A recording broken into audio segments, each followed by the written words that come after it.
Tule Experience.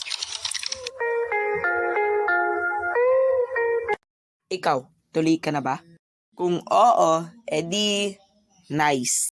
Pero kung hindi pa at tinaguri ang may palayaw na potso, edi magpatuli ka na. De, joke lang. Pero, real talk muna. Mahalaga pagpapatuli kasi para tumangkad ka at para na din iwas infection, di ba? Sinabihan na ba din kayo na tatangkad kayo kapag nagpatuli kayo? Meron kasing malaking lamesa na nasa labas ng bahay namin.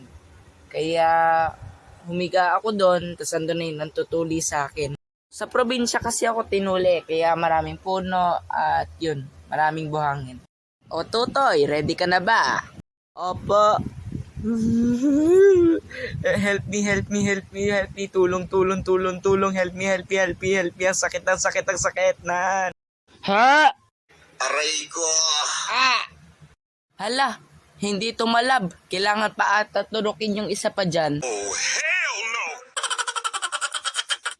Ha? Aray ko! Ah! 15 minutes later. At di ko pala namalayan, tapos na pala yung buong tuli. Yun na pala po yun. Pagkatapos nun ay namutla ako.